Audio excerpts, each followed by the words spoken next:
Assalamualaikum warahmatullahi wabarakatuh dan salam sejahtera.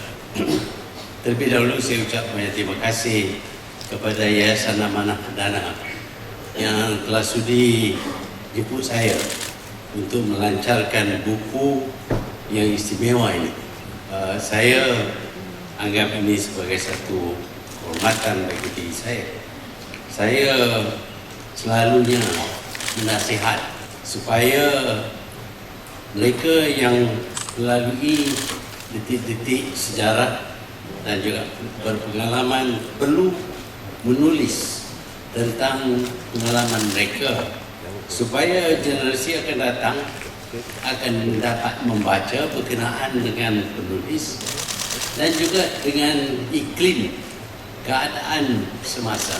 Buku ini mungkin akan menjadi buku rujukan 100-200 tahun daripada sekarang. Oleh itu, dengan adanya buku seperti ini, maka dapatlah manusia akan datang mengetahui tentang keadaan 200 ataupun 100 tahun terdahulu daripada zaman mereka.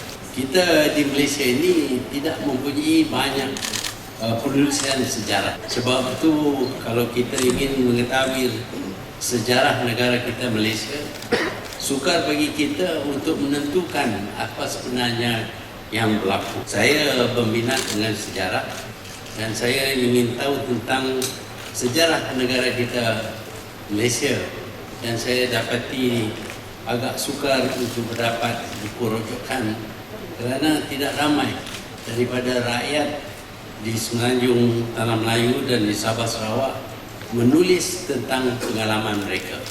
Sebab itulah saya telah menasihat ataupun memujuk, bahkan mendesak supaya mereka yang menjadi pemimpin dalam negara kita ini di apa peringkat sekalipun perlu menulis buku berkenaan dengan pengalaman mereka ataupun observation mereka terhadap keadaan di sekeliling mereka. Saya yakin buku ini juga akan menyumbang kepada pengetahuan tentang keadaan semasa, keadaan di masa ini yang mana Malaysia sedang melalukan satu zaman yang agak exciting, iaitu yang mempunyai banyak peristiwa-peristiwa daripada penulisan tentang diri sendiri. Kita juga dapat maklumat berkenaan dengan keadaan sekeliling. Kita di Malaysia ini agak malas sedikit dan kita tidak begitu kerap menulis. Saya ni tulis banyak sikit dalam blog. Jadi itu untuk nak mengata kepada orang. Saya negara kita ini adalah sebuah negara demokrasi. Dan kita tahu dalam negara demokrasi terdapat kebebasan bersuara, kebebasan menulis, bersuara khabar dan sebagainya. Apabila kita mempunyai kebebasan ini, kita boleh salah gunakan kebebasan ini dengan membuat tuduhan, melempar fitnah dan macam-macam lagi kenyataan yang tidak berasas ataupun yang berasas. Juga kerana demokrasi dan yang memberi kebebasan kepada kita, pihak yang menjadi sasaran juga berhak untuk menjawab, untuk menjelaskan sebenarnya apa yang berlaku. Jadi dengan adanya kebebasan ini, dia boleh menguntungkan kedua-dua pihak, pihak pengkritik dan pihak yang menjadi sasar kepada pengkritik. Saya berpendapat bahawa buku ini mampu untuk memberi penjelasan tentang apa yang berlaku daripada sudut sasaran. Dan saya berpendapat bahawa ini bermakna bahawa pembaca boleh membuat penilaian sendiri.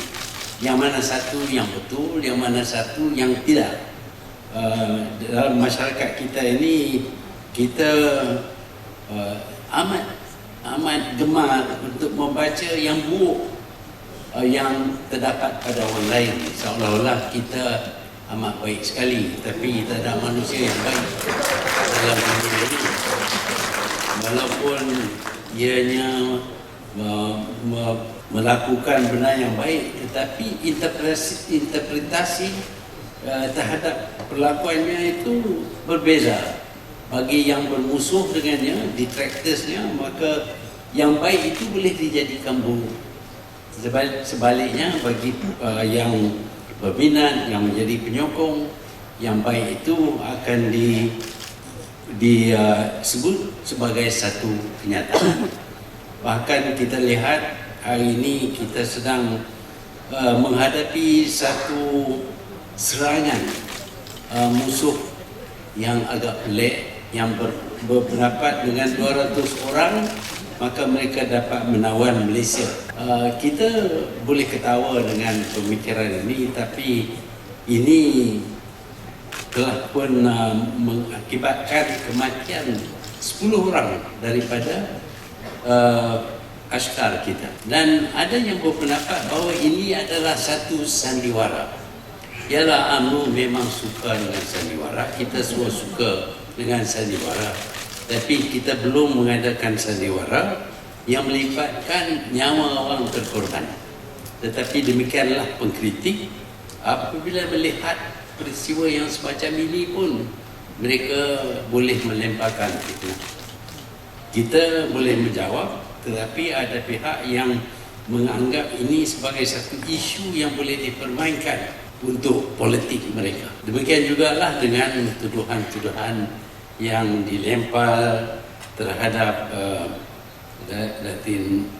Datin Paduka Rosmah sebagai isteri kepada Perdana Menteri. Dan dengan adanya buku ini, maka sedikit sebanyak dapat diperjelaskan apa yang sebenarnya yang berlaku.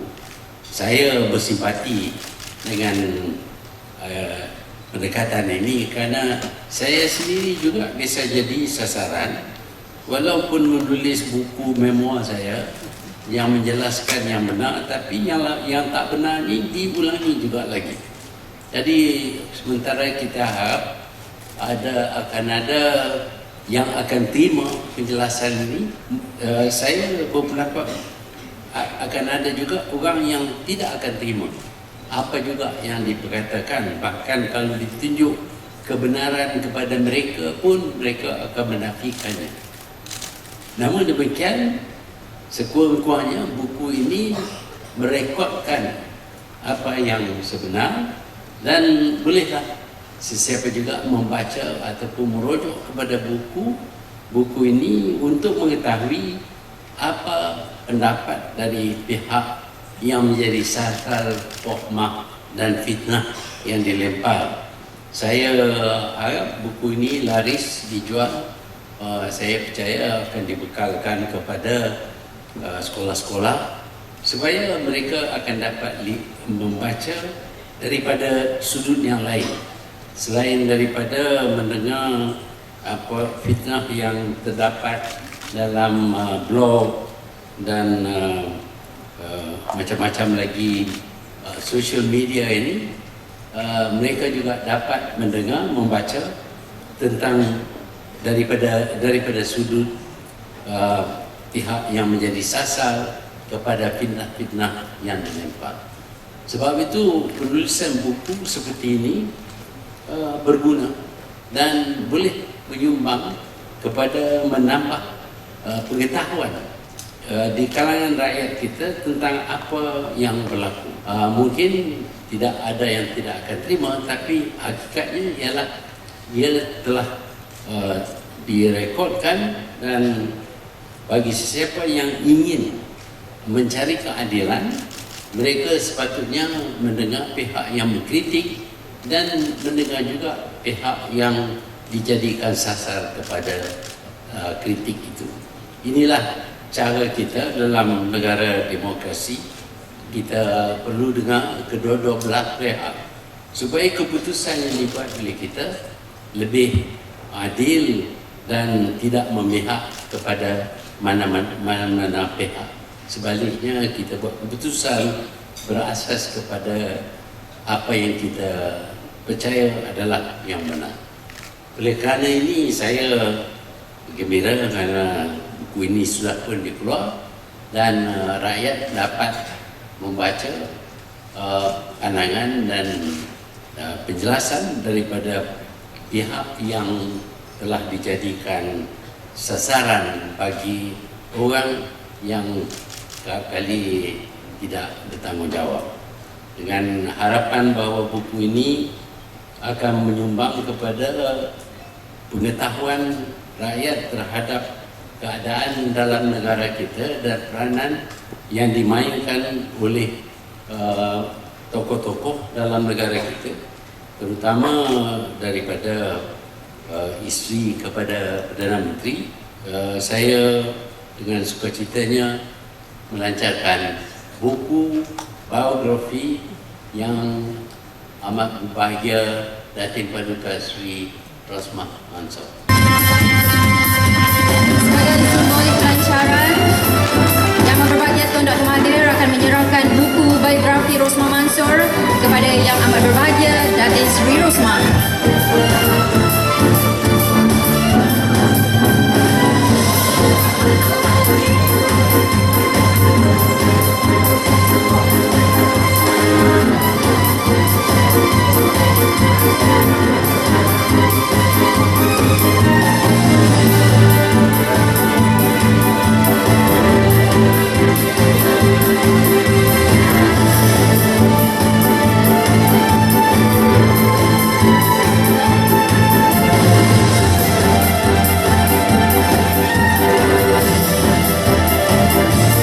Di dalam biografi ini terdapat pelbagai babak, bermula daripada babak 1, berkisar kisah penceritaan Datin Sri Rosmah sejak kanak-kanak sehinggalah sekarang.